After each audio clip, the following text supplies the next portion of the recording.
pregnancy abort ചെയ്ത് കഴിഞ്ഞാൽ കല്യാണം കഴിക്കാമെന്ന് പറഞ്ഞിരുന്നു. 6 മാസത്തെ കല്യാണം. He is taking some pictures of the blood when you break somebody virginity. He's checking with the phone and all and taking pictures. വെർജിനിറ്റിയുടെ blood അവൻ ഫോട്ടോ എടുത്ത് വെച്ചിരിക്കുന്നത് കറക്റ്റ് ആണോ, ഞാൻ അവളുടെ വെർജിനിറ്റി ബ്രേക്ക് ചെയ്തോ, അതിന്റെ ഫോട്ടോസ് ഒക്കെ അവൻ എടുത്തു വെച്ചിരിക്കുന്നു. എത്ര മോശമായിട്ടാണ് ഒരു സ്ത്രീയോട് അവൻ പെരുമാറിയിട്ടുള്ളത്. We have been talking for 6 months together. So one time he approached me and he said how serious his family is for marriage. So he's saying to me that we can move forward with these things. He's promising me of future marriage.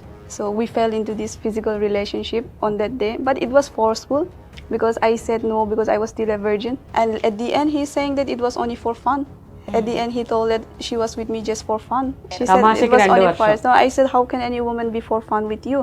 പലതവണ ഇവർ പൈസ offer ചെയ്ത് നോക്കി. അവർ ചിന്തിച്ചത് ഈ കുട്ടി എന്തോ പൈസ വാങ്ങിക്കാൻ വേണ്ടിയിട്ടാണോ വന്നത്, കേരളത്തിൽ വന്ന് ഇത്രയും പ്രശ്നം ഉണ്ടാക്കുന്നത്. കേസ് ഫയൽ ചെയ്തപ്പോൾ അവൻ ജയിലാവോ എന്നുള്ളൊരു ഭയം വന്ന സമയത്താണ് ഇവൻ നാട്ടിലല്ലോ, ഇവന് വേണ്ടി സംസാരിക്കുന്ന മൊത്തം ഇവന്റെ ഉപ്പയാണ്. പുള്ളിക്കാരൻ സ്റ്റേഷനിലേക്ക് വരികയും ഒരുപാട് ഡ്രാമ എന്ന് പറഞ്ഞാൽ ഒരുപാട് ഡ്രാമയാണ്. കരയുന്നു, കെട്ടിപ്പിടിക്കുന്നു, ഞങ്ങൾ ഇവളെ സ്വീകരിക്കാൻ തയ്യാറാണ്, എൻ്റെ മകളെ പോലെ കാണാം. ഫാമിലിയായിട്ട് യാതൊരു തരത്തിലുള്ള കോണ്ടാക്ട് ഇല്ല, ഇവൻ സംസാരിക്കുന്ന പോലുമില്ല അച്ഛനും അമ്മയും. ഈ കല്യാണം കഴിക്കാതെ പ്രഗ്നന്റ് ആയ ഒരു കുട്ടിയെ സ്വീകരിക്കാൻ അവരുടെ മാതാപിതാക്കൾ റെഡി ആയിരുന്നില്ല. അവരുടെ സംസ്കാരം ആ ഒരു രീതിയിലുള്ളതാണ്. ഈ കുട്ടി അത് ചെയ്തില്ലെങ്കിൽ അവര് ആ കുട്ടിയെ മരിച്ചതായിട്ട് കണക്കാക്കും. സെമിത്തേരിൽ ഒരു കല്ലറ പണിയും ആൻഡ് നമ്മൾ സദ്യയൊക്കെ നടത്തുന്ന പോലെ അവർ ആളുകളെയൊക്കെ വിളിച്ച് എൻ്റെ മകൾ മരിച്ചതായിട്ട് അനൗൺസ് ചെയ്യും. They will frame A photo ഉണ്ട്, അവിടെ ഒരു ഫോട്ടോ ഒക്കെ വെച്ച് അവർ ഇത് നടത്തി. പിന്നെ അവർ ഒരു തരത്തിലും കോണ്ടാക്ട് ചെയ്യില്ല ഈ കുട്ടീനെ. കഴിഞ്ഞ 11 മാസമായി കേരളത്തിലെത്തിയ ഒരു നേപ്പാളി പെൺകുട്ടിയുടെ കഥയാണ് ഇന്ന് എനിക്ക് നിങ്ങളോട് പറയാനുള്ളത്. കഥയല്ല, അത് ജീവിതം തന്നെയാണ്. ആ പെൺകുട്ടി 11 മാസമായിട്ട് ഇവിടെ നീതിക്ക് വേണ്ടിയിട്ടാണ് പോരാടുന്നത്. എൻ്റെ മുന്നിലിരിക്കുന്ന ആളാണ്, എനിക്ക് പേര് പറയാൻ പറ്റില്ല, കാരണം ആ പെൺകുട്ടിയുടെ അവസ്ഥ അല്ലെങ്കിൽ ജീവിതം അത്രമാത്രം ക്രിട്ടിക്കൽ സിറ്റുവേഷനിലൂടെയാണ് ഈ 11 മാസം പോയത്. പക്ഷേ ആ കൂടെ ഇരിക്കുന്ന ആളുടെ പേര് രശ്മി അല്ലേ? രശ്മിയാണ് എന്നോട് ഈ കാര്യങ്ങളെല്ലാം പറയുന്നത്. ഈ പെൺകുട്ടിയുടെ കഥ ഒന്നുകൂടെ നമ്മുടെ പ്രേക്ഷകർക്ക് വേണ്ടിയിട്ട് ഒരു ചെറിയ ബ്രീഫ് പറയാമോ? ഈ കുട്ടീനെ ഞാൻ പരിചയപ്പെടുന്നത് തൃശ്ശൂർ വെച്ചിട്ടാണ്. ഈ കുട്ടി ഒരു പയ്യനുമായിട്ട്, തൃശ്ശൂരുള്ളൊരു പയ്യനുമായിട്ട് സ്നേഹത്തിലാവുകയും ഖത്തറിൽ വർക്ക് ചെയ്യുന്ന സമയത്ത് അതിനുശേഷം അവൻ വിവാഹം കഴിക്കാമെന്നുള്ളൊരു ഉറപ്പോട് കൂടിയിട്ടാണ് കുട്ടിയെ ഇങ്ങോട്ട് കൊണ്ടുവരുന്നത്. ഈ കുട്ടി നേപ്പാൾ സിറ്റിസൺഷിപ്പാണ് അവൾക്കുള്ളത്. അവർ രണ്ടുപേരും തമ്മിൽ ഖത്തറിൽ വർക്ക് ചെയ്യുന്ന സമയത്ത് ഒരുമിച്ച് ഇഷ്ടത്തിലാവുകയും കുട്ടി ആ സമയത്ത് അവിടെ വെച്ച് പ്രഗ്നൻ്റ് ആവുകയും ചെയ്തിരുന്നു. ആ സമയത്ത് അവൻ പറഞ്ഞത് ഈ പ്രഗ്നൻസി അബോർട്ട് ചെയ്ത് കഴിഞ്ഞാൽ കല്യാണം കഴിക്കാമെന്ന് പറഞ്ഞിരുന്നു. അങ്ങനെയാണ് ഈ കുട്ടി ആ സമയത്ത് അവൻ അവളെ സ്വീകരിക്കാൻ തയ്യാറായിരുന്നില്ല. ഖത്തറിൽ വെച്ചിട്ട് കല്യാണം കഴിക്കാനൊന്നും തയ്യാറായിരുന്നില്ല. പിന്നീട് ഇവള് നാട്ടിലേക്ക് തിരിച്ചു പോയപ്പോൾ അവരുടെ ഒരു സിസ്റ്റം അനുസരിച്ച് ഈ കല്യാണം കഴിക്കാതെ പ്രഗ്നന്റ് ആയ ഒരു കുട്ടിയെ സ്വീകരിക്കാൻ അവരുടെ മാതാപിതാക്കൾ റെഡി ആയിരുന്നില്ല. അവരുടെ സംസ്കാരം ആ ഒരു രീതിയിലുള്ളതാണ്. അവരെ സംബന്ധിച്ചിട്ട് ആരാണോ കുട്ടിയുടെ വെർജിനിറ്റി എടുത്ത് അവരെ കല്യാണം കഴിക്കണം, അവരുടെ കൂടെ ജീവിക്കണം, ഫാമിലിയായിട്ട് ജീവിക്കണം. അതിലപ്പുറത്തേക്ക് ചിന്തിക്കാനുള്ളൊരു അവരുടെ ആ ഒരു ട്രൈബൽ കമ്മ്യൂണിറ്റി അതിനെ അനുവദിക്കുന്നില്ല. അതുകൊണ്ട് തന്നെ അവൾക്ക് അവരുടെ വീട്ടിൽ നിന്ന് അല്ലെങ്കിൽ അവരുടെ കമ്മ്യൂണിറ്റിയിൽ നിന്ന് തന്നെ അവളെ പുറത്താക്കപ്പെട്ടു. പിന്നീട് കുട്ടി മണിപ്പൂരിലെത്തുകയും ഒറ്റയ്ക്ക് തന്നെ അവളുടെ ഒരു സുഹൃത്തിൻ്റെ സഹായത്തോടു കൂടി അബോർഷൻ ചെയ്യുകയാണ് ചെയ്തത്.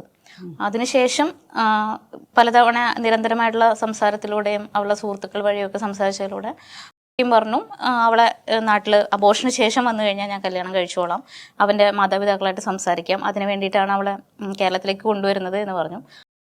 ഒരു സുഹൃത്ത് അവനും കൂടി ചേർന്നാണ് ഈ കുട്ടിയെ കേരളത്തിലേക്ക് കൊണ്ടുവരുന്നത്. അവരാണ് അവളുടെ ഫ്ലൈറ്റ് ടിക്കറ്റ്, ബാക്കി യാത്രാ ചെലവുകൾ, എല്ലാ കാര്യങ്ങളും ചെയ്ത് അവൻ്റെ സുഹൃത്ത് ഷിഫിനും കൂടിയാണ്. ഈ കുട്ടിയെ എറണാകുളത്ത് കൊണ്ടുവന്ന് ഒരു മാസത്തോളം, ഓൾമോസ്റ്റ് ഒക്ടോബറിലാണ് അവൾ ഇവിടെ എത്തുന്നത്. ഓൾമോസ്റ്റ് 2 മാസത്തോളം ഈ കുട്ടി ഇവിടെയാണ് താമസിക്കുന്നത്. ഈ കുട്ടിക്ക് മലയാളം അറിയില്ല, ആകെ അറിയുന്ന ഒരു ലാംഗ്വേജ് ഇംഗ്ലീഷ് മാത്രമാണ്. ഞാൻ കുറച്ച് നാളെ ഖത്തറിലുണ്ടായിട്ടുള്ളൂ. അപ്പോൾ ഒരുപാട് പരിചയവും അല്ലെങ്കിൽ ലോകപരിചയമുള്ളൊരു കുട്ടിയല്ല. അങ്ങനെ അവൾ ഇവിടെ വരികയും ഇവർ ഹോട്ടലാണ് അവൾക്ക് എടുത്തു കൊടുത്തത്, ഹോട്ടലാണ് ബുക്ക് ചെയ്ത് കൊടുത്തത്. ഓൾമോസ്റ്റ് ഒരു 1 ലക്ഷത്തോളം രൂപ ഈ 2 മാസത്തിനുള്ളിൽ ഹോട്ടലിന് മാത്രമായിട്ട് ആ കുട്ടിക്ക് ചെലവഴിക്കേണ്ടി വന്നു. ആ പൈസയൊക്കെ അവളുടെ അച്ഛനാണ് കുറച്ച് സമയം പൈസ കൊടുത്തിരുന്നു. അതായത് നീ ആരാണോ നിന്നെ ഇങ്ങനെ പ്രഗ്നൻ്റ് ആക്കിയത് അവരെ കല്യാണം കഴിക്കും എന്നുള്ള രീതിയിലാണ് ആ ഒരു പർപ്പസിന് വേണ്ടിയിട്ട് കുറച്ച് പൈസ കൊടുത്ത് വിട്ടിരുന്നു. ആ ഒരു പൈസയിലാണ് അവൾ സർവൈവ് ചെയ്തത് ഇവിടെ അത്രയും നാളും. അങ്ങനെ 2 മാസത്തിനുള്ളിൽ പല ചർച്ചകളും നടത്തിയിട്ട് ദെൻ പറഞ്ഞു കമ്മ്യൂണിറ്റി അല്ലെങ്കിൽ അവൻ്റെ മാതാപിതാക്കൾ സമ്മതിക്കുന്നില്ല കല്യാണത്തിന്, അതുകൊണ്ട് ഞാൻ ഇതിന്ന് വിഡ്രോ ചെയ്യാണ്, ഞാൻ പോവുകയാണെന്ന് പറഞ്ഞു. ഈ കുട്ടീനെ ഇവിടെ ഒറ്റയ്ക്കാക്കിയിട്ട് അവൻ തിരിച്ച് ഖത്തറിലേക്ക് പോയി. അങ്ങനെ ഇരിക്കുന്ന സമയത്ത് ഇവളിവിടെ ഒരു ലോയറിനെ കാണുകയും ലോയറിനായിട്ട് സംസാരിക്കുകയും കേസായിട്ട് നിൽക്കുവാണ്. കേസായിട്ട് she filed a case. I can't say your name and I Yes, can't. yes. So, can you say about your relationship? How you met him and? We were working in same company, Okay. so we met that place What in the year? 2021. 2021. Yes. 21 So since then we have been meeting each other. Okay. So one day he approached me after we have been talking for 6 months together. Okay. So one time he approached me and he said how serious his family is for marriage. So he's saying to me that we can move forward with these things. He's promising me of future marriage. So we fell into this physical relationship on that day, but it was forceful because I said no because I was still a virgin. Okay. So it was not possible. So but he forced that time actually. But since it happened and I informed my family also, so we continue in this marriage with this relationship because Okay. he promised for marriage. But once I conceived and the company did this pregnancy test and all, so after 2 days I got terminated because of the pregnancy. Okay. But the company make a false termination against me. Okay. I was pregnant. Okay. The company give any termination reason like you are pregnant or something? No, they didn't give because they wanted the guy to work there. Okay. So legally they cannot make these things. Okay. So when I was pregnant, I came back to India after my home in Nagaland. So I call this secretary. I said, this is the things happen in my family. What you can do because you send me back home. He is still in Qatar. Then she said, I will talk with him. Even in Qatar, they approached me for marriage. Then they send me back home with that marriage. So once I went, I asked my family is having some problems. So I want to move forward with marriage because he promised me. So she said to me she will talk, but him said his family has problem. He cannot marry me. Okay. So I was pregnant. The company didn't allow me to enter Qatar. They hold my visa. Oh. They hold my visa because if I wanted to have the child, my family didn't allow me for abortion. So I cannot go Qatar with the child and they hold my visa. I was not able to enter. So when my friend approached her, my friend said the lady didn't do abortion. You promised her for marry. Then Kim said he will come India only after abortion or else he will not come. Okay. So I needed to do abortion in Manipur. Abortion ചെയ്താൽ കല്യാണം കഴിക്കാം, ഇന്ത്യയിലേക്ക് വന്നിട്ട് കല്യാണം കഴിക്കാമെന്നാണ് ഇവരോട് പറഞ്ഞേക്കുന്നത്. മാത്രമല്ല ഇവരുടെ ജോലി അവിടെ വെച്ചിട്ട് നഷ്ടപ്പെട്ടിട്ടുണ്ട്. ഇവരെ ടെർമിനേറ്റ് ചെയ്തത് പ്രഗ്നൻസി ആയതുകൊണ്ടാണ്. അതായത് ഒരു വയറ്റിൽ കുഞ്ഞുണ്ട് എന്ന് അറിഞ്ഞപ്പോഴാണ് ഫോഴ്സ്ഫുള്ളിയാണ് ചെയ്തത്. പക്ഷേ തിരിച്ച് നാട്ടിലേക്ക് എത്തിയപ്പോഴും നാട്ടിലും ഇവരെ കയറ്റിയിരുന്നില്ല അല്ലേ? നാട്ടിൽ കയറ്റിയില്ല. ആക്ച്വലി ഈ കുട്ടി വന്നിട്ട് നേപ്പാളിയാണ്, ഇവരുടെ സിറ്റിസൺഷിപ്പ് നേപ്പാളിയാണ് അല്ലേ? നേപ്പാളി. പക്ഷേ അവർ ഇപ്പോൾ താമസിക്കുന്നത് നാഗാലാൻഡാണ്. നാഗാലാൻഡിലെ ഒരു ട്രൈബൽ കമ്മ്യൂണിറ്റിയിലാണ് ആക്ച്വലി ഈ കുട്ടിയുള്ളത്. That community have some rituals is there no? Because we belong from a very conservative Orthodox family. So once a lady, because we are very religious, we need to go on, and is from a Muslim family religion. So once a lady is having somebody's child that is from a Muslim guy, so that is a very not acceptable. Because he is a Muslim, I'm coming from a Christian family, and that is a matter of abortion, losing a virginity, and whole people came to know, and from everybody in my family. Okay. When I came back India, I told him I cannot do abortion. It's not acceptable. He informed my father. He informed some other people. He's saying that he is willing to accept the child and take the responsibility. He makes such kind of allegations on me, and he took the advantage of because I was not able to go Qatar, so he is making some false allegation there also. But at the end, he came here when I said I didn't do abortion. He brought me here in Kerala. Okay. Actually ഇവരുടെ rituals പ്രകാരം ഈ കുട്ടിയുടെയൊക്കെ ട്രൈബ്സിലെ rituals പ്രകാരം virginity നഷ്ടപ്പെട്ട അല്ലെങ്കിൽ മറ്റൊരു കമ്മ്യൂണിറ്റീനെ കല്യാണം കഴിക്കാൻ പറ്റില്ല. അവരുടെ കന്യാത്വം നഷ്ടപ്പെട്ടാൽ തന്നെ അവരുടെ ഊരുവിലക്ക് പോലെ അല്ലേ? ഊരുവിലക്കല്ലേ? ഊരുവിലക്ക് പോലെ ഒരു സംഭവം ഉണ്ടല്ലേ? എന്നിട്ട് ഈ കുട്ടീനെ ഇപ്പം കറക്റ്റ് 11 മാസമായിട്ട് ഫാമിലിയായിട്ട് യാതൊരു തരത്തിലുള്ള കോണ്ടാക്ട് ഇല്ല, ഇവൻ സംസാരിക്കുന്ന പോലുമില്ല അച്ഛനും അമ്മയും. അവരെ സംബന്ധിച്ചിട്ട് അത്രയും റിലീജിയസ് ആണ്, അല്ലെങ്കിൽ അവരുടെ കൾച്ചർ അവർക്ക് അത്രയും ഇമ്പോർട്ടന്റ് ആണ്. ഈ കുട്ടി അത് ചെയ്തില്ലെങ്കിൽ എന്താ അവര് ആ കുട്ടിയെ മരിച്ചതായിട്ട് കണക്കാക്കും. അവരൊരു സെമിത്തേരി ഒരു കല്ലറ പണിയും. ആൻഡ് നമ്മൾ സദ്യയൊക്കെ നടത്തുന്ന പോലെ അവര് ആളുകളെയൊക്കെ വിളിച്ച് എൻ്റെ മകൾ മരിച്ചതായിട്ട് അനൗൺസ് ചെയ്യും. They will frame A photo ഉണ്ട്, അവിടെ ഒരു ഫോട്ടോ ഒക്കെ വെച്ച് അവർ ഇത് നടത്തി. പിന്നെ ഒരു തരത്തിലും കോണ്ടാക്ട് ചെയ്യില്ല ഈ കുട്ടീനെ, സംസാരിക്കപ്പോലല്ലേ. സ്റ്റിൽ ഇപ്പോഴും അവളുടെ അച്ഛനും അമ്മയും ബ്രദറും ഉണ്ട്, ആരും തന്നെ ഈ കുട്ടിയോട് സംസാരിക്കുന്നില്ല. എപ്പോഴാണോ കല്യാണം കഴിച്ച് വരുന്നത് അതുവരെ ഇപ്പോൾ അവരുടെ മനസ്സിൽ മരിച്ചതായിട്ടാണ് ഇരിക്കുന്നത്. ആ ഒരു പ്രോസസ്സ് അവർ ചെയ്തിട്ടില്ല. പക്ഷെ എപ്പോഴാണോ ഒരു സമയം വരുന്ന ആ സമയത്ത് അവർ അനൗൺസ് ചെയ്യും ഞങ്ങളുടെ മകൾ മരിച്ചതായിട്ട് അനൗൺസ് ചെയ്യും. അത്രയും ഓർത്തഡോക്സ് ആണ് ആ കമ്മ്യൂണിറ്റി. പക്ഷേ ഈ പെൺകുട്ടി, എനിക്ക് രശ്മി പറഞ്ഞത് മനസ്സിലായ ഒരു കാര്യം, ഈ പെൺകുട്ടി കേരളത്തിൽ വന്നിട്ട് 11 മാസമാണ്. ഇപ്പൊ ഒക്ടോബർ ആകുമ്പോൾ ഒരു വർഷം. പിന്നെ ഈ കേസ് നടത്തി എന്ന് പറയുന്നുണ്ട്. ഇപ്പൊ കേരളത്തിൽ വന്നത് കല്യാണം കഴിക്കാൻ വേണ്ടിയിട്ടായിരുന്നു. ഉണ്ടായിരുന്നു അന്നേരം ഇപ്പൊ കൂടെ ആണ് അവളെ കൊണ്ടുവരുന്നത് കേരളത്തിലേക്ക്. ആദ്യം പറഞ്ഞായിരുന്നല്ലോ ഇവിടെ റൂം എടുത്തു കൊടുത്തപ്പോഴും ഒന്നിച്ച് സ്റ്റേ ചെയ്തിരുന്നോ? ഇല്ല, ഒരുമിച്ച് സ്റ്റേ ചെയ്തിട്ടില്ല. അവൾ ഒറ്റയ്ക്കാണ് താമസിച്ചിരുന്നത്. അവര് വന്നും പുറത്തു വെച്ചാണ് കണ്ടുകൊണ്ടിരുന്നതൊക്കെ. ഒരുമിച്ച് സ്റ്റേ ചെയ്തിരുന്നില്ല. അവൻ തിരിച്ചു പോയതിനു ശേഷമാണ് നമ്മൾ കേസ് എന്നുള്ള രീതിയിലേക്ക് പോയത്. ഇല്ല, കല്യാണം കഴിക്കാൻ പറ്റില്ല എന്ന് പറഞ്ഞപ്പോഴാണ് കല്യാണം കഴിക്കാന്ന് പറഞ്ഞ നാട്ടിൽ വന്നിരുന്നു. യെസ്. അതിനുശേഷം കല്യാണം എന്താണ് മാറിപ്പോയത്? അവന്റെ ഫാമിലി സമ്മതിക്കില്ല എന്ന് പറഞ്ഞിട്ടാണ് അവൻ പോയത്. അവൻ എൻ്റെ പാരൻസിനോട് സംസാരിച്ച് ശരിയാക്കാം, കല്യാണം കഴിക്കാം എന്നൊക്കെ പറഞ്ഞിരുന്നു. മേ ബി അവരും ഓർത്തഡോക്സ് ആണ്, മുസ്ലിം പീപ്പിൾ ആണ്, അവരും കല്യാണം കഴിക്കാൻ ഓക്കെ ആയിരുന്നില്ല. അപ്പോഴാണ് നമ്മൾ കേസ് ഫയൽ ചെയ്യുന്നത്. അതുവരെ നമ്മൾ ഈ കുട്ടി പ്രതീക്ഷയോടെ ഇരിക്കുകയായിരുന്നു, കല്യാണം നടക്കും എന്നുള്ളൊരു പ്രതീക്ഷയിലാണ് ഉണ്ടായിരുന്നത്. അങ്ങനെ എറണാകുളത്ത് നിന്ന് നമ്മൾ കേസ് ഫയൽ ചെയ്യുന്ന സമയത്താണ് ഈ കുട്ടി തൃശ്ശൂരിലേക്ക് വരുന്നത്. കാരണം എൻ്റെ വീട് തൃശ്ശൂർ ആയതുകൊണ്ട് കേസെല്ലാം ഫയൽ ചെയ്ത് അവിടെയാണ്. അങ്ങനെയാണ് എൻ്റെ അടുത്തേക്ക് ആ കുട്ടി എത്തുന്നത്. Who will help you the case and everything? Like, how do you go to Thrissur? When I was in my home in Nagaland, I contacted one advocate. Okay. So before I came directly here, so I contacted her because if anything happens to me, I can approach legally. Okay. So I contacted her from my home in Nagaland itself. Nagaland. Can you say about your abortion time and how you suffer and how do you do that one? I tested positive on May 12th. It was in Qatar. May 12th. May? Yes, last year. So when I tasted, I informed that guy. I think 2 years you are staying together. Yes. There, Qatar. Yes. You are staying in 2 years there. And after that you are get pregnant. Yes, I was in company accommodation. Okay. He was staying outside. Okay. So I tested positive. Then I informed him. Then he told me, don't say anybody about pregnancy. If you say anybody, I cannot take your responsibility. So just be silent. And he promised that he will take that responsibility of the child and me. So I didn't say anything. So later company called. I make it negative.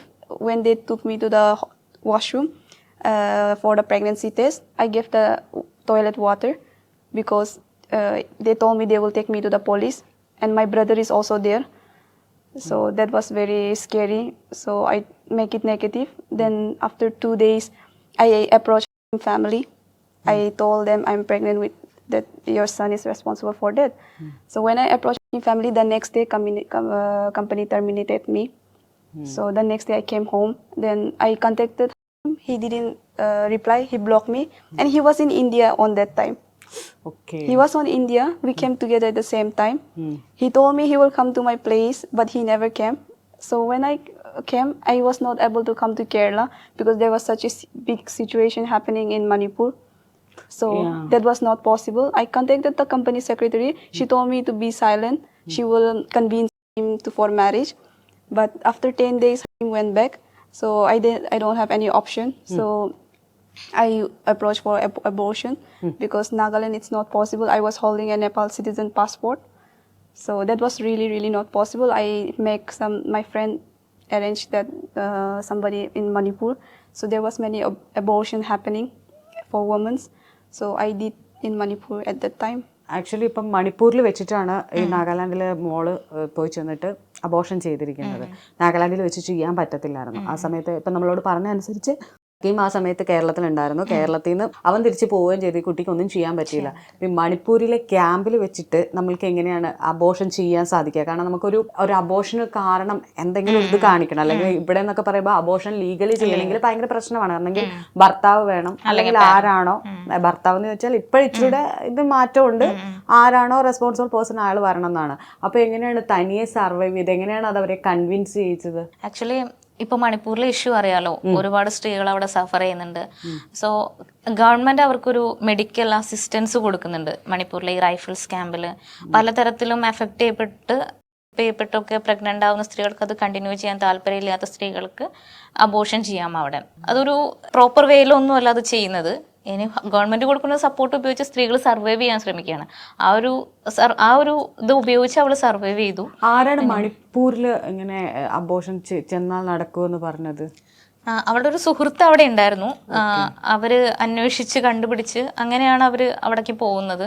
അവിടെ പോയി എന്തോ luckily അവള് survive ചെയ്തു. Okay. Abortion എത്ര മാസത്തിലായിരുന്നു? I did on August 25. So May, June, July. It crossed 3 months. Almost 4 months. Almost 4 months. Yeah. The feet is almost 4 months. Oh, my stomach was big. Stomach got big. There was no hospitals there. It was all burned. There were so many. Even if somebody is approaching hospital for anything, people are. So it was not possible for going hospital or going to police, anything. So the government was providing in the rifle camp for women who are giving birth. So that time I got the chance to do, and it went to miscarriage already. My pregnancy was already miscarriage because in Qatar, Kim has given something in my body that time when he forcefully gave something to me in my body, so it came in miscarriage. I came from Qatar to India all bleeding. So അവള് bleeding കൂടിയാണ്. അതുകൊണ്ടായിരിക്കാം അവർ ചെയ്തു കൊടുത്തിട്ടുണ്ടാവുക. അവള് bleed ചെയ്യുന്നുണ്ടായിരുന്നു. ആ ഒരു കാരണത്താലായിരിക്കും. ഈ കുട്ടി എന്താ ചെയ്ത്? ഈ ക്യാമ്പിൽ നിന്ന് അബോർഷൻ കഴിഞ്ഞിട്ട് ആണോ കേരളത്തിലേക്ക്? അതെ, അബോർഷൻ കഴിഞ്ഞതിന് ശേഷമാണ് അവള് കേരളത്തിലേക്ക് വരുന്നത്. Contacted? No, he never picked any of my call. I called him from many numbers. He never picked the call. And my friend went directly in his home, in his room. And abortion already happened, but we wanted to know what was his stand. Because then when my friend approached and he said that the lady didn't do abortion, then he said, I will only come in the condition she do the abortion. And he's saying why she didn't do the abortion, why she's still keeping the child. What is the guarantee she will do the abortion? So he's forcing in that way. So we came to know that he was lying all this time. Okay. And at the end, he's saying that it was only for fun. Sure. At the end, he told that she was with me just for fun. തമാശക്കായിരുന്നു അല്ലേ? തമാശക്ക്. She said it was only for us. No, I said, how can any woman be for fun with you? So that was not a good thing. So I approached the police directly. This is the thing the guy has said to me. After reaching the Kerala? Yes, I reached. In October 2, he bought me. And company came to know that he is coming to meet me. Company didn't allow him. So November he came. So when November he came, I told him this is the thing. And so let's go for marriage because you promised me for marriage. And I am here only for that reason. He asked me more time to convince his father. He took some more time, but he went Qatar back. So once he reached Qatar, he's saying, I cannot marry you. Then I approached for police directly. ഏത് police സ്റ്റേഷനിൽ ആദ്യം case കൊടുത്തേ? ഇവിടെ SP ഓഫീസിലാണ് അവള് case file ചെയ്യുന്നത്, കൊച്ചിയില്. എന്നിട്ട് എന്നായിരുന്നു ഫയൽ ചെയ്തത്? ഇപ്പൊ എത്ര മാസം മുന്നായിരുന്നു? November 11, I filed a case. November 11. Yes, and November 14, his father approached us in the police station, and his father said he is willing to accept me with his son, and they don't have any problem for marriage. Okay. So when his father was crying, he is very emotional. Then we said we will agree for the marriage then. So when we moved forward with the marriage, but their intention was to play with these things. They wanted to escape from this case. കേസിൽ നിന്ന് രക്ഷപ്പെടാൻ വേണ്ടി കല്യാണം കഴിക്കാന്ന് പറഞ്ഞു. Okay. എന്നിട്ട് പിന്നെ എപ്പോഴാണ് വീണ്ടും ഈ കേസുമായിട്ട് പിന്നീട് എന്താ സംഭവിച്ചത്? Actually, what happened next? After we accepted, then they said you need to give an affidavit for the anticipatory bail in the district court. So when I filed the affidavit, they make me file with the signature to bring him. The court dismissed the bail for him, and it took 2 months. In February last, that anticipatory got dismissed. he didn't get. Then they told me we need to quash the case. So they make a affidavit. I never read nicely what was written there. Then they file in the High Court. So he got interim bail just for marriage. So at the end they were playing just to escape. So I stepped back from marriage. So that was a cheating. Then I approached directly to the High Court with her and my another advocate. Okay I took vakalat from the all advocate. Okay They became together.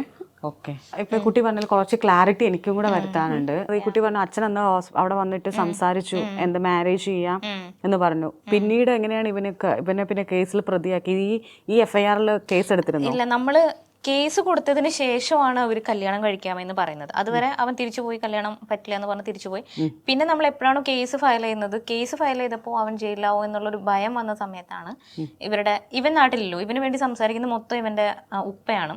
പുള്ളിക്കാരൻ സ്റ്റേഷനിലേക്ക് വരികയും ഒരുപാട് drama എന്ന് പറഞ്ഞാൽ ഒരുപാട് ഡ്രാമയാണ്. കരയുന്നു, കെട്ടിപ്പിടിക്കുന്നു, ഞങ്ങൾ ഇവളെ സ്വീകരിക്കാൻ തയ്യാറാണ്, എൻ്റെ മകളെ പോലെ കാണാം.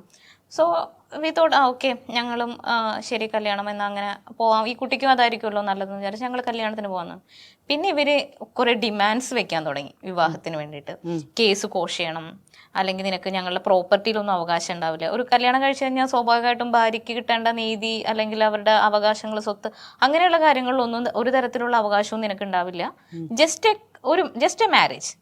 ആക്ച്വലി അവർ ചിന്തിച്ചത്, ഈ കുട്ടിയാണെങ്കിൽ ഈ പലതവണ ഇവർ പൈസ ഓഫർ ചെയ്ത് നോക്കി.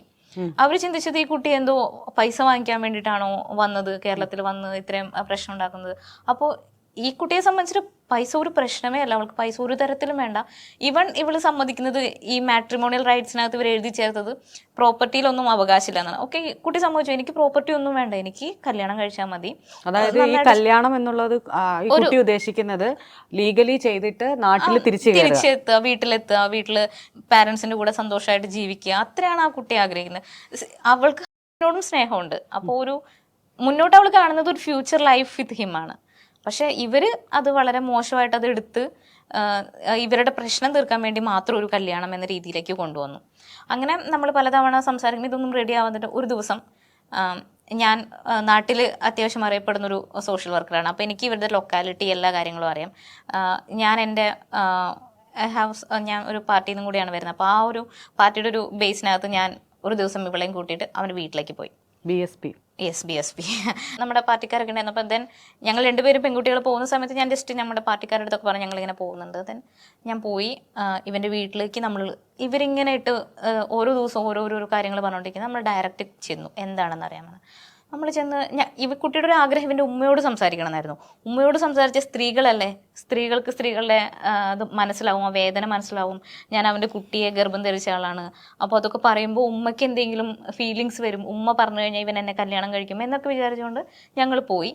ദെൻ ഞങ്ങൾ അവിടെ ചെന്നപ്പോൾ അവൻ്റെ ഫാദറിനെയാണ് ആദ്യം വീട്ടിൽ കയറി ചെല്ലുന്ന സമയത്ത് കാണുന്നത്. പുള്ളി കരയാൻ തുടങ്ങിയപ്പോൾ ഈ കുട്ടിക്കും ഇമോഷണലി വേണ്ട, അച്ഛനെ ആ ഒരു റെസ്പെക്റ്റ് കൊടുത്ത് ഞങ്ങൾ അവിടെ വേറെ ഒരു പ്രശ്നം ഉണ്ടാക്കില്ല, ജസ്റ്റ് സംസാരിച്ചു. ദെൻ ഉമ്മ വന്നപ്പോൾ നമുക്ക് അപ്പോഴാണ് മനസ്സിലാവുന്നത് ഉമ്മയ്ക്ക് ആ വീട്ടിൽ യാതൊരു തരത്തിലുള്ള റോളും ഇല്ല. ഈവൻ ഞങ്ങൾ ചെന്ന സമയത്ത് നിങ്ങൾ ആരാ എന്ന് പോലും ചോദിക്കുന്നില്ല ആ കുട്ടി. നിങ്ങൾക്ക് ഇംഗ്ലീഷാണോ ഹിന്ദിയാണോ അറിയുന്നതെന്ന് ജസ്റ്റ് വന്നിട്ട് ഈ ഉമ്മ വന്നിട്ട് ഞങ്ങളോട് ചോദിക്കുക, you English or Hindi? These 2 words ആണ് അവർ നമ്മളോട് സംസാരിച്ചത്. ആ ഫാമിലിയിൽ സ്ത്രീകൾക്ക് യാതൊരു തരത്തിലുള്ള പ്രയോറിറ്റിയോ അല്ല, ആരാണ് ഈ വീട്ടിലേക്ക് കയറി വന്നതെന്ന് അറിയാനുള്ള ഒരു ആകാംക്ഷ പോലും ആ സ്ത്രീക്കില്ലായിരുന്നു. ഞങ്ങൾ സംസാരിച്ചൊന്നുമില്ല. ഈവൻ ഉപ്പ കരയാൻ തുടങ്ങി, ഇവിടെ പ്രശ്നമൊന്നും ഉണ്ടാക്കരുത്, നിങ്ങളിപ്പോൾ പോകണം, ഞങ്ങൾ എന്തായാലും സ്റ്റേഷനിൽ വന്ന് കണ്ടോളാം എന്നൊക്കെ പറഞ്ഞ്. പിന്നെ നമ്മളവിടെ പ്രശ്നമൊന്നും ഉണ്ടാക്കില്ല, നമ്മൾ നല്ല രീതിയിൽ മുന്നോട്ട് പോകാന്നുള്ള രീതിയിൽ ഞങ്ങൾ തിരിച്ചു പോന്നു. പിന്നെ അവർ സ്റ്റേഷനിൽ വിളിച്ചു. പിന്നെ ഞങ്ങളപ്പോൾ സ്റ്റേഷനിലൊക്കെ ഇൻഫോം ചെയ്തിട്ടാണ് പോയിട്ടുണ്ടായിരുന്നത്. പിന്നെ ഇവർ വീണ്ടും സ്റ്റേഷനിലേക്ക് നമ്മൾ വീട്ടിലൊക്കെ പോയി കഴിഞ്ഞപ്പോൾ ഇവർക്ക് കുറച്ച് പേടിയായി. കാരണം എൻ്റെ ഒരു സപ്പോർട്ട് അവൾക്ക് കിട്ടാൻ തുടങ്ങിയപ്പോൾ ഇവർക്ക് മനസ്സിലായി കുട്ടി ഒറ്റയ്ക്കല്ല, ആരൊക്കെ ഉണ്ട് കൂടെ എന്ന് തോന്നിയപ്പോൾ ഇവർ കല്യാണത്തിന് ഓക്കെ എന്ന് പറഞ്ഞ് പിന്നെ ഇവര് ഈ സമയം മുഴുവൻ പോയത് ഇവന് ജാമ്യം നിഷേധിച്ചു കോടതിയിൽ നിന്ന്. കേസായിരുന്നു, FIR ഇട്ട് കേസൊക്കെ കൊടുത്തു. അപ്പൊ ഇവര് ജാമ്യത്തിന് വേണ്ടി പോയിരുന്നു. അപ്പൊ ജില്ലാ കോടതിയിൽ നിന്ന് ജാമ്യം നിഷേധിച്ചു. പിന്നെ അപ്പൊ ഇവര് പറഞ്ഞു ജാമ്യം കിട്ടിയതിന് ശേഷമാണ് ഇവന് ഖത്തറിൽ നിന്ന് തിരിച്ചു വരാൻ പറ്റുള്ളൂ. അപ്പോൾ ഒരു അഫിഡവിറ്റ് ഫയൽ ചെയ്യാൻ പറഞ്ഞു ഹൈക്കോടതിയിൽ. ഹൈക്കോടതിയിൽ ഇവിടെ ജില്ലാ കോടതിയിൽ ജാമ്യം നിഷേധിച്ചപ്പോൾ ഹൈക്കോടതിയിലേക്ക് പോയി. അപ്പോൾ കല്യാണം കഴിക്കാം എന്നുള്ളൊരു അണ്ടർസ്റ്റാൻഡിങ്ങിൽ നിങ്ങളൊരു അഫിഡവിറ്റ് ഫയൽ ചെയ്യണം, എന്നാലാണ് അവന് തിരിച്ചു നാട്ടിലേക്ക് വരാൻ പറ്റുള്ളൂ. അറസ്റ്റ് ഇല്ലാണ്ട് നാട്ടിൽ വന്ന് കല്യാണം കഴിക്കാൻ വേണ്ടിയിട്ട് ഒരു അഫിഡവിറ്റ് ഫയൽ ചെയ്യാൻ പറഞ്ഞു. FIR കോഷ് ചെയ്യാൻ വേണ്ടിയിട്ട് അവള് കണ്ട ഒരു അഡ്വക്കേറ്റും ഇവന്റെ അഡ്വക്കേറ്റും ഈ കുട്ടിയുടെ അഡ്വക്കേറ്റും തമ്മിൽ എന്തോ ഒരു അവിഹിതമായൊരു ബന്ധമുള്ളതുപോലെ പലപ്പോഴും എനിക്ക് തോന്നിയായിരുന്നു. കാരണം ഒരു അഡ്വക്കേറ്റും പറയില്ല ഒരു പേരിനൊരു കല്യാണം കഴിച്ച് നീ പോകുന്നുള്ളത്. അവരെപ്പോഴും ഈ കുട്ടിയുടെ വിക്ടിമിൻ്റെ കൂടെയാണ് നിൽക്കുന്നത്. നല്ലൊരു എമൗണ്ട് ഫീസും ഈ കുട്ടിയുടെ കയ്യിൽ നിന്ന് വാങ്ങി. അതിനുശേഷം ഇവർ തമ്മിൽ എന്തോ ഒരു ധാരണ, എപ്പോഴും കല്യാണം ഇങ്ങനെ നീട്ടി ഇങ്ങനെ ഓരോരോ കാരണങ്ങൾ പറഞ്ഞു കൊണ്ടുപോകുന്നു, ഓരോരോ ടേംസ് ആൻഡ് കണ്ടീഷൻസ് കൊണ്ടുവരുന്നു. അങ്ങനെ നമുക്ക് ആ ഒരു വിശ്വാസ്യത നഷ്ടപ്പെട്ടു അഡ്വക്കേറ്റിൻ്റെ അടുത്ത്. പലതവണ ഞാനിങ്ങനെ പറഞ്ഞു ഈ അഡ്വക്കേറ്റ് നമുക്ക് ഒട്ടും സുഖമായിട്ട് തോന്നുന്നില്ലെന്ന്. അങ്ങനെ ഇത് ഇങ്ങനെ നീട്ടി പോയിക്കൊണ്ടേയിരുന്നു. ടേംസ് ആൻഡ് കണ്ടീഷൻസ് വരുന്നു, പലതരത്തിലുള്ള നെഗോഷിയേഷൻ. എനിക്കറിയില്ല എത്ര തവണയാണ് ഞാൻ അനുഭവിക്കുന്ന അല്ലെങ്കിൽ എനിക്കാണ് ബുദ്ധിമുട്ടുണ്ടായത്. ഒരു പെൺകുട്ടിക്കാണ് ഒരുപാട് ബുദ്ധിമുട്ടുണ്ടായത്. ഈ പെൺകുട്ടി പിന്നെയും നെഗോഷിയേഷന് വിധേയമാക്കപ്പെടുക എന്ന് പറഞ്ഞാൽ അത് വളരെ ബുദ്ധിമുട്ടുള്ളൊരു കാര്യമാണ്. ഇത്രയും സഫർ ചെയ്ത് ഫിസിക്കലി മെൻ്റലി ഒക്കെ സഫർ ചെയ്ത് വന്ന ആരുമില്ലാത്ത ഒറ്റയ്ക്ക് താമസിക്കുന്ന ഒരു കുട്ടീനെ ഒരുപാട് തവണയാണ് വക്കീലുമാർ അവരുടെ വക്കീലും ഇവരുടെ വക്കീലും നെഗോഷിയേഷന് വേണ്ടി അങ്ങോട്ട് കൊണ്ടുപോകുന്നു, ഇങ്ങോട്ട് കൊണ്ടുവരുന്നു. അവൾ അനുഭവിച്ച ആ ഒരു മാനസികമായിട്ടുള്ള ഒരു സംഘർഷത്തിനോ അല്ലെങ്കിൽ ശാരീരികമായിട്ടും ഈ ഒരു ചെറിയ പ്രായത്തിൽ പ്രഗ്നൻസിയൊക്കെ അതും ഇങ്ങനെ ഇല്ലീഗലി ടെർമിനേറ്റ് ചെയ്തൊരു ഇതൊക്കെ ആയിട്ട് വരുമ്പോൾ അവൾ അനുഭവിച്ച ഒരു വേദന അത് ഭയങ്കര ബുദ്ധിമുട്ടുള്ളതാണ്. എന്നിട്ടും ഇവർ പിന്നെയും നീട്ടിക്കൊണ്ടുപോയി അവസാനമാണ് ഇവരുടെ എല്ലാ സമയവും വേണ്ടി ഹാജരായിട്ടുള്ള ഉപ്പയാണ്. ഒരിക്കലും വന്നിട്ടില്ല. 1-2 തവണ ലാസ്റ്റ് 2 ടൈംസാണ് അവൻ നാട്ടിൽ വന്നത്, കല്യാണത്തിന് വേണ്ടി വന്നത്. ഫോർ സൈനിങ് രജിസ്ട്രേഷൻ ചെയ്യുമല്ലോ അതിന് വേണ്ടിയിട്ട്, അതിന് വേണ്ടി മാത്രമാണ് അവൻ വന്നത്. ആ സമയത്ത് ഞാൻ കല്യാണം കഴിച്ചോളാം എന്ന് തന്നെയാണ് പറഞ്ഞുകൊണ്ടിരുന്നത്. ഞാനാണ് വിറ്റ്നസ്, ബിക്കോസ് ഞാൻ അവളുടെ കൂടെ ഉണ്ട്. അപ്പോൾ ഇവൻ പറയുന്നത് ഞാൻ കല്യാണം കഴിച്ചോളാം എന്നാണ് പറയുന്നത്. അങ്ങനെ ഇവൻ പോയി കഴിഞ്ഞാൽ പിന്നെ ഇവൻ്റെ നിലപാട് മാറി. ഞാൻ കല്യാണം കഴിക്കില്ല, എനിക്കാകെ ഈ 6 മാസം കല്യാണം പറ്റുള്ളൂ, ഒരു പേരിന് വേണ്ടി കല്യാണം കഴിക്കാൻ, നീ കേസ് കോഷി, ഇങ്ങനെ പറഞ്ഞുകൊണ്ടിരിക്കുക. 6 മാസ കല്യാണം. യെസ്, 6 മാസത്തെ കല്യാണം. ഈ പലതവണ ഈ കല്യാണത്തിന് നെഗോഷിയേഷൻ നടക്കുന്ന സമയത്ത് ഇവർ നോട്ടറി മാരേജിന് അവർ ആദ്യം പറഞ്ഞത് അവർ നോട്ടറി മാരേജ് ചെയ്യാമെന്നാണ്. So there is no legal validity for the notary marriage. The officer said no for them because that is not legal. They cannot accept that. അവർ പറഞ്ഞത് ഒരു നോട്ടറി മാരേജ് ചെയ്യാം. പിന്നെ അവർ പറഞ്ഞു ഞങ്ങൾ റിലീജിയസ്ലി മാരേജ് ചെയ്യാം, കുട്ടി മതം മാറിക്കോളൂ എന്ന് പറഞ്ഞു. അപ്പോൾ ഞങ്ങൾ പറഞ്ഞു മതം മാറാനൊന്നും ഞങ്ങൾ തയ്യാറല്ല, ഞങ്ങൾക്ക് ലീഗലായിട്ടുള്ള മാരേജ് വേണമെന്ന് പറഞ്ഞു. അങ്ങനെ നമ്മൾ ഫോഴ്സ്ഫുള്ളി ഇങ്ങനെ ഒറ്റക്കാലിൽ നിന്നതുകൊണ്ട് അവർക്ക് നിവർത്തിയില്ലാത്തതുകൊണ്ട് അവർ ലീഗൽ മാരേജിന് തയ്യാറായി. അവർ രജിസ്ട്രേഷനൊക്കെ ചെയ്തു. അവർ വരുന്നത് ഒരു വലിയ ഗ്രൂപ്പ് ഓഫ് ആളുകളായിട്ടാണ്. ഞാനും ഈ പെൺകുട്ടിയും വക്കീലും കൂടി ചെല്ലുന്ന സമയത്ത് അവരുടെ ഫാമിലി ഫുള്ളിങ്ങനെ വരും ഈ വക്കീലിൻ്റെ ഓഫീസിലേക്ക്. അപ്പോൾ നമ്മൾ രണ്ടുപേരേ ഉള്ളൂ. എനിക്ക് തോന്നുന്നു ഈ കുട്ടി ഒരുപാട് പല സമയത്തും കരയുന്നൊരു സിറ്റുവേഷനൊക്കെ ഉണ്ടായിട്ടുണ്ട്. ചിലപ്പോൾ ഞാനുള്ളത് കൊണ്ടായിരിക്കും സർവൈവ് ചെയ്ത് പോയത്. അവളെപ്പോഴും പറയും നീ ഇല്ലായിരുന്നെങ്കിൽ ഞാൻ എപ്പോഴേ ഇത് വിട്ടിട്ട് പോയേനെ, അല്ലെങ്കിൽ വേറൊരു രീതിയിലേക്ക് പോയേനെ എൻ്റെ ലൈഫ് എന്ന് പറയും. പക്ഷെ അങ്ങനെ ഇവർ പലതവണ ഈ ഒരു കാര്യത്തിലേക്ക് വന്ന് അങ്ങനെ ഫൈനലി ഇവർക്ക് എങ്ങനെയും ഈ കേസ് വാഷ് ചെയ്താൽ മതി എന്നുള്ളതുകൊണ്ട് കല്യാണത്തിന് വന്നു. നമ്മളുടെ കയ്യിലൊരു അവരുടെ അഡ്വക്കേറ്റ് തന്നൊരു എന്താ പറയുക ടേംസ് ആൻഡ് കണ്ടീഷൻസ് ഉണ്ട്. ബൈ മിസ്റ്റേക്കിൽ അവർ നമുക്ക് വാട്സപ്പ് ചെയ്തു, നമ്മളത് സ്ക്രീൻഷോട്ട് ചെയ്ത് വെച്ചു. അത് നമ്മൾ കോടതിയിൽ അവസാനം നമ്മൾ ഇത് ഇങ്ങനെയാണിത് പോകുന്നതെന്ന് മനസ്സിലായപ്പോൾ നമ്മൾ വക്കീലിൻ്റെ അടുത്ത് നമ്മൾ വക്കാലത്ത് തിരിച്ചു വാങ്ങി. കാരണം നമുക്ക് ഒട്ടും വിശ്വാസ്യത തോന്നുന്നില്ല അവരുടെ അടുത്ത്. നമ്മൾ അഡ്വക്കേറ്റിൻ്റെ അടുത്ത് ഇത് തിരിച്ചു വാങ്ങി. നമ്മൾ അതിൻ്റെ മൊത്തം ഇവരയച്ചു തന്ന ഈ മെസ്സേജ് ടേംസ് ആൻഡ് കണ്ടീഷൻസ് വാട്സപ്പിലാണ് മെസ്സേജ് ചെയ്തത്. ഇല്ലീഗലാണ്, അതുകൊണ്ട് തന്നെ ഇവർക്ക് പ്രിൻ്റ് ഒന്നും എടുത്ത് വയ്ക്കാൻ പറ്റില്ല. അതായത് ഈ മാരിറ്റൽ റൈറ്റ് ഇല്ല എന്നൊക്കെ പറഞ്ഞത് ഇവിടെ നടക്കുന്ന കാര്യമാണ്. ഒരാൾ ലീഗലി മാരേജ് ചെയ്ത് കഴിഞ്ഞാൽ അയാൾക്ക് എല്ലാ പവറും ഉണ്ട്. പക്ഷേ ഇവർ എഴുതി വെച്ചിരിക്കുകയാണ് മാരിറ്റൽ റൈറ്റ് ഇല്ല, 6 മാസത്തിനുള്ളിൽ കുട്ടി ഈ കല്യാണം ക്യാൻസൽ ചെയ്യണം, എന്നാൽ മാത്രമേ തിരിച്ചു കൊണ്ടുപോകുള്ളൂ, എക്സ്പെൻസ് മാത്രമേ എടുക്കുകയുള്ളൂ, കൂടെ താമസിക്കില്ല. ഖത്തറിൽ കൊണ്ടുപോകാം, അവിടെ food and accommodation and all other expenses ഒക്കെ കൊടുക്കാം, വേറെ കൂടെ താമസിക്കാനൊന്നും പറ്റില്ല, അങ്ങനെയാണ് പറഞ്ഞിരിക്കുന്നത്. അപ്പോൾ നമ്മളതൊക്കെ എടുത്ത് നമ്മൾ ഈ കേസ് കോഷ് ചെയ്യാൻ കൊടുത്തിട്ടുണ്ടായിരുന്നു. അപ്പോൾ നമുക്കൊരു ഭയം ഉണ്ടായിരുന്നു, ഈ വക്കീലെങ്ങാനും കേസ് കോഷ് ചെയ്ത് കളയുമോ എന്നുള്ളതുകൊണ്ടൊക്കെയാണ് നമ്മൾ വക്കാലത്ത് തിരിച്ചു മേടിച്ച് കോടതിയിൽ കുട്ടി ഡയറക്റ്റ് ഹാജരായി. ഞാനും അവളും കൂടിയിട്ടാണ് ജഡ്ജിൻ്റെ മുന്നിൽ ഡയറക്റ്റ് ഹാജരായിട്ട് പറഞ്ഞു യെസ് ഇങ്ങനെയാണ് അവർ ഞങ്ങളെ വീണ്ടും ചീറ്റ് ചെയ്തു വിത്ത് രഹസ്യമൊഴി കൊടുത്തു. യെസ് കൊടുത്തു. അങ്ങനെ കേസ് 31 ഓഗസ്റ്റ് 31 ജൂലൈ 31 കേസ് വീണ്ടും അന്വേഷിക്കാനായിട്ട് ജഡ്ജി പറഞ്ഞു. അങ്ങനെ ഇപ്പോൾ കേസ് വീണ്ടും റീസ്റ്റാർട്ട് ചെയ്തിരിക്കുകയാണ്. ഇപ്പോഴാണ് അന്വേഷണം വന്നിട്ടുള്ളത്. Actually how do you feel now? Actually you are coming for India and coming for Kerala for him, but him is don't accept you and you are fighting and struggling. How do you feel about what he thinking and what he doing? Actually, I don't have any thoughts about that because I'm just moving forward with the case because he's an individual.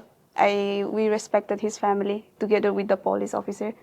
So he as an individual, he cannot do like this with any woman, and he cannot simply say we are for fun.